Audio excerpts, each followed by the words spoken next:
Hey there, I'm Amy Connell. Welcome to Graced Health, the podcast for women who want simple and grace-filled ways to take care of themselves and enjoy a little chocolate. I'm a certified personal trainer and nutrition coach who wants you to know your eating, movement, and body don't have to be perfect. You just need to be able to do what you're called to do. Okay, I am coming in today a little more uncut, kind of like what I have in my podcast subscriptions, a little more raw. And I wanted to talk some today about why right now is the perfect time to adopt the blue zone. I guess we can call it lifestyle, way of thinking, maybe is another way to say it. I have a couple guests coming up over the next couple months who reference the blue zone lifestyle and blue zones. I thought today what I would do is just quickly go through that. So that way, when it's mentioned in the future through guests and in an upcoming podcast episode that I have, that we're all on the same playing field. So what I want to do is go through the blue zone, just the kind of the 9 essentials of it, get us all on the same playing field, and talk some about why right now is the right time to do this. Now, as this is dropping, this episode is coming out right in the middle of the holiday season. I know a lot of people approach this episode or approach this season with an all or nothing mentality. And most of the time it's nothing. And it's like, I'm not going to worry about that right now. I'll deal with it in January. I'll think about it in January. I'll take care of myself in January. I will work on my sleep or eating more plants or something like that. And I invite you right now to hear these principles and see how you can apply them in your life. Because I know that if we were to take these principles and embrace them, that we might have the most enriching and nourishing holiday season yet. Because so many of these principles are intertwined with what we will often approach the holiday season with. Now, I don't know about you, but I try and be intentional. I focus on my family. I try to have some peace as much as possible. I know it can be a little difficult with a lot of the different things that are going on. And believe it or not, these are the kinds of things that those who live in the blue zones experience and are intentional about all the time. So the blue zone areas, if you're not familiar with them, these are the areas in the world where people are living the longest, quite honestly. They live very long, full, fruitful, healthy lives. And there's been a lot of research done looking at what's causing this and what are the commonalities of this. So I'm going to go through some of these and offer a little bit of my own perspective and my own thoughts. And then I'll just do a little wrap up at the end. So the first one is move naturally. This is basically just that, moving naturally. So this is not, and look, you guys, I'm a personal trainer. I love moving unnaturally. I mean, not unnaturally, but I intentionally move. I love how this is from a Beach Cities Health District. I had to look that up. So this is just from a blog post that they did, but these are a couple of the beaches in the Southern California area. But this is what they said. I love it. To start moving naturally, consider making things a little inconvenient. And that's what we're doing. This is where, I use the example that my printer is not on the same floor. My office is on the second floor. And so I go downstairs to my printer to get that. It is taking my dog just on a little walk. And when I say a walk, I mean 3 or 4 houses down, and I turn around and come back. This is just getting up and moving around and being inconvenienced and being okay with that. Now, do I think that it's helpful and beneficial to move in more structured ways, like through strength training or through an intentional cardiovascular walk or run or swim or whatever you like to do? Absolutely. Yes. But what the people in these zones are doing is they're just allowing movement to work their way into everyday lives rather than siloing, okay, I'm exercising now, I'm not exercising now. And of course, when we're not exercising often, we're doing exactly what I'm doing right now, which is sitting, and what I have been doing. So getting inconvenient or allowing yourself to be inconvenienced and moving around is one of those 9 main principles of the blue zones. Number 2, know your purpose. Now, I love this one. In fact, on my website, over at gracetelf.com, you will see what I have written. And I worked really hard on this, but it is, I help women take care of themselves in simple and grace-filled ways so they can fulfill their purpose. I believe that we all have a purpose in life. Now, my faith drives that. Obviously, as a Jesus follower, I believe that God has a purpose for us. But according to statistics, 81% of Americans, whether or not they even have any faith at all, believe that there is some sort of purpose in life. And I will also say sometimes that can be a little confusing. I offered 5 different, I call them callings, but purpose is another way of saying it, that we can explore in my book, Your Worthy Body. It doesn't have to be the big, huge, okay, I'm going to go build a well in an underserved community overseas. That might be a great one, or it might be smaller ones. So having a purpose when you get up in the morning to drive you and going outside of yourself to love others, to serve others, that is another one of these 9 principles of the blue zones. Number 3, they call it downshifting, and it's basically lowering our stress level. Now, I am going to have a great guest on this month. In fact, next week, I would be talking with Mandy Marzier, and we'll be talking about stress. And I'm working on trying to get one other person on early in the year to talk about stress as well. Managing that is so much easier said than done. So much easier.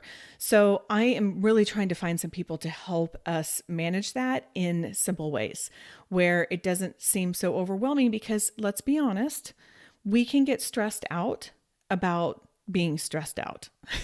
That really is a thing. So in the blue zones, they really focus on downshifting, on lowering that stress, which of course can lead to inflammation. It's just related to every kind of major age-related disease. No, I don't need to tell you, I just don't even need to tell you that stress is not great for you. And we all know that we need to do less of it, but it's hard to find the right tools and resources to do that. So I am planning on bringing some people on, and we're going to have more conversations about that in the future, but doing what we can to just regulate that down a little bit is helpful. Number 4 is the 80% rule. And I'm going to get back and I'm going to wrap this all in and as why we need to be thinking about this right now during this season. The 80% rule basically says stop eating when you're 80% full, because that's normally enough for you. Typically, I shouldn't say typically, but often Americans in particular will overeat. And there's a lot of different reasons for that. And I am guilty of it too. But if we can stop when we're 80% full, then that will help just give us what we need, but not necessarily more than what we need. What I love about this is right in line with one of the principles of the intuitive eating method, which is something that I have been learning more about, that I respect. I think it makes sense. Sometimes it's a little harder to implement, but again, it's a journey. It's something that I'm working on. But principle number 6 is feel your fullness in the intuitive eating method. Recognize and listen to your body's signs that it's done eating. And my body will often give me signs that it's done well before I'm full. And so just paying attention to that. The other thing, or the other principle in the intuitive eating method is discover the satisfaction factor. It should be a pleasurable experience and be enjoyed. So kind of combining those two, I think that we can achieve that 80% relatively well. I think it's also a learned behavior. We were born with it. We were born with it. I mean, how many of us have fed babies either through the breast or through the bottle, and they get enough and they turn their head away from it? I mean, we used to have that. And then diet culture and a lot of other things caused us to not pay attention to our body. But if we can pay attention and just stop at that 80%, I think, well, the blue zone statistics tell us that that is optimal. Number 5 is eating a bunch of plants. If you have been with me and been listening to this podcast for any amount of time, you have heard over and over and over the benefit of eating plants. Plants have a lot of nutrients, but that is a staple for your gut health. It's a staple for your mental health. I mean, the gut health, gosh, we talked with Dr. Richard Harris. I will put the link in the show notes. This was several years ago. He talked about the importance of eating a lot of plants. Hallie Brooke talked about the importance of eating a lot of plants, again, for our gut health. Ruth Opio came on and talked about it for our mental health. So I don't think anyone's going to argue that, oh, well, I don't really need a lot of plants. No, we know this. We know this. But, it's one of those things that sometimes we have to be a bit more thoughtful ahead of time to make sure that we have them. And by the way, frozen fruits and vegetables are a fantastic way of getting your micronutrients in and your plants in. And it's a little bit easier to keep handy. So I have been known to make like a chicken fiesta tortilla type soup with 100% frozen vegetables between onions and okra and zucchini and corn. Well, and then of course I pulled out some black beans. Anyway, frozen fruits and vegetables, great stuff. Okay, number 6, they call it Friends at 5. And basically that is sitting down with people, enjoying a meal, meeting up with others, and just having that daily connection. Connection is so important. I know that Apple News, which is where I get my news, I know they, have all the algorithms that know what I'm interested in. And they keep showing me all of these articles about how important connection is, especially as we get older and in terms of longevity. We were not designed to do life alone. God did not want us doing life alone. And so finding those friendships and really having people who you truly trust, and you don't have to have 20 of them. I mean, just a handful is really beneficial. I like to say that I think a great place to do that if you don't have any is in a Bible study. I just feel like I've counseled both of my boys about finding small groups while they're in college, because I think that can be really helpful in peeling back that top layer really quickly. But finding connection is so important.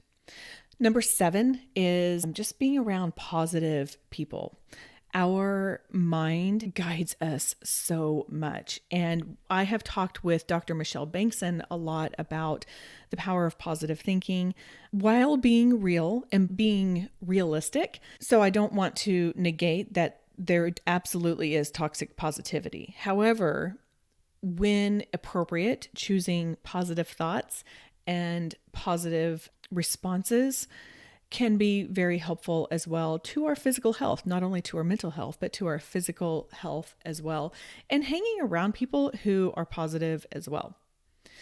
Number 8 is really talking about belonging, and particularly to some sort of faith-based community.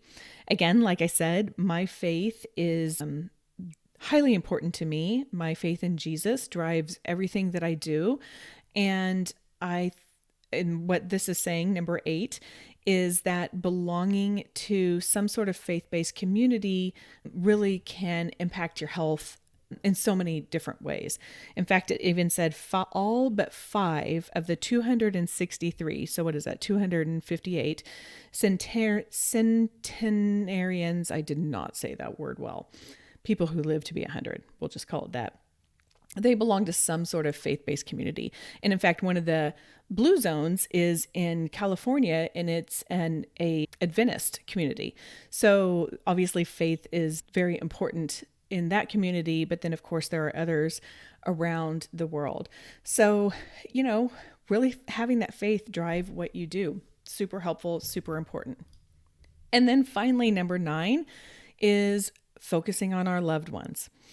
People in blue zones put families first. Now, I will say, I understand that not all families are, what's the right word to say this? Constructive, functional, cohesive. I mean, like, there's a lot of crazy family stuff. In fact, I had a pastor one time say, every family has a crazy person. Like, every family has at least one person who drives everyone else crazy. And if you can't think of anyone in your family, then that means you're the one.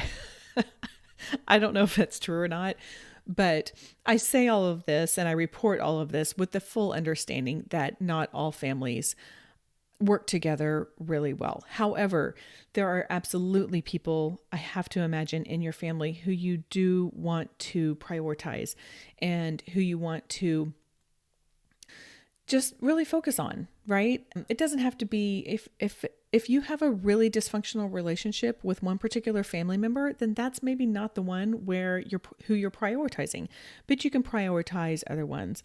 And, what does prioritizing mean? Well, that is kind of up to you, but maybe it is checking in via text or through whatever social media. Of course, I'm a huge proponent of face-to-face if that is possible.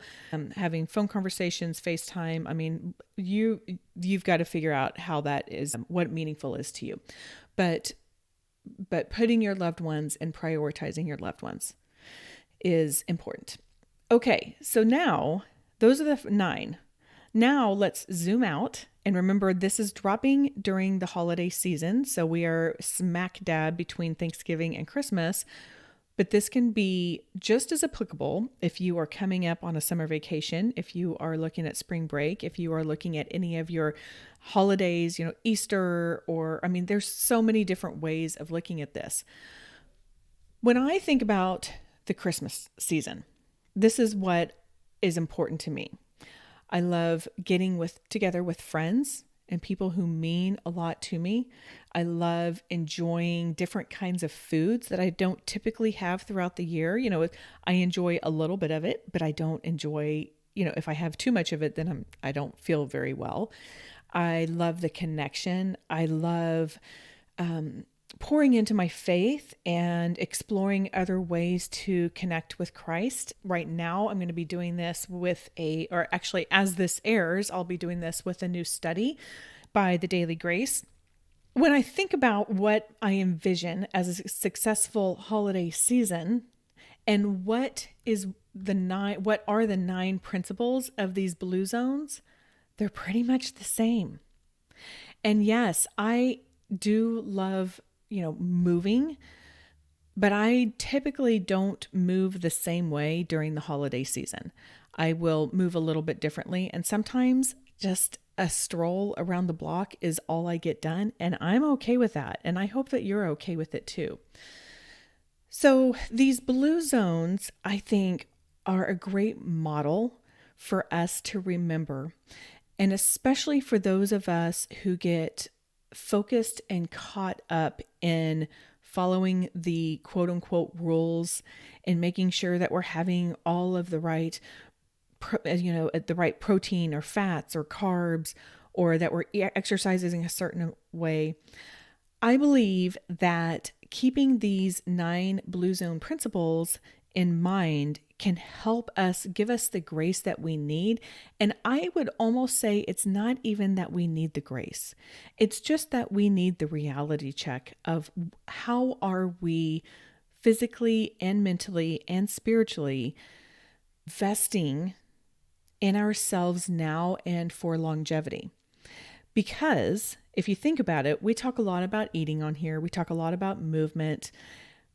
But that's really not very many of these 9. In fact, that's kind of only 2 of them.